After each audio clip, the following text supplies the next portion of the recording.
Scoreboard বলছে Brazil 3, Scotland 0, কিন্তু মাঠের খেলা দেখলে মনে হবে স্কোরটা 6-0 হওয়াই স্বাভাবিক ছিল। স্কটল্যান্ডকে যেন পুরো ম্যাচ জুড়ে নিঃশ্বাস নেওয়ার সুযোগই দেননি ব্রাজিল। বিশেষ করে ভিনিসিয়াস জুনিয়রের দুর্দান্ত পারফরমেন্স আর একের পর এক মিস হওয়া সুযোগ দেখে ফুটবল ভক্তরা বলছেন আজ ব্রাজিল দয়া করেছে। ম্যাচের মাত্র 7 মিনিটেই গোল করে ব্রাজিলকে এগিয়ে দেন ভিনিসিয়াস জুনিয়র। শুরু থেকেই ব্রাজিলের আক্রমণের গতি ছিল ভয়ঙ্কর। স্কটল্যান্ডের ডিফেন্স বারবার চাপে পড়ে যায় এবং গোলরক্ষকের একের পর এক সেভ করতে হয়।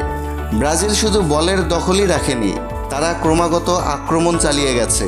ভিনিসিয়াসের একটি গোল বাতিল হয়, আরও কয়েকটি নিশ্চিত সুযোগ নষ্ট হয়।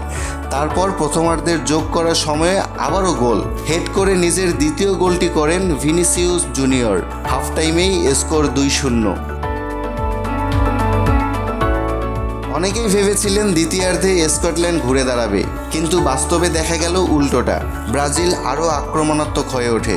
ভিনিসিয়াস একাই একাধিক শট নেন, কয়েকটি সুযোগ খুব অল্পের জন্য মিস হয়। ম্যাচে তার মোট 8টি শট ছিল, যার 5টি লক্ষ্যভেদী।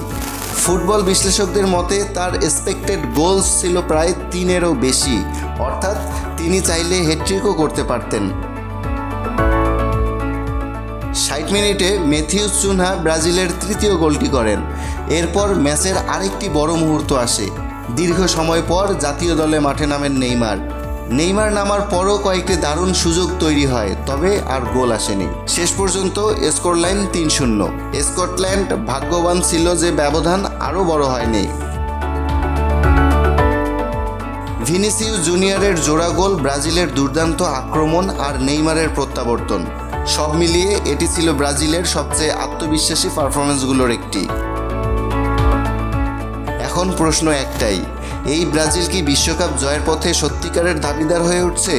কমেন্টে আপনার মতামত জানান, আর ফুটবলের এমন বিশ্লেষণ পেতে চ্যানেলটি সাবস্ক্রাইব করতে ভুলবেন না।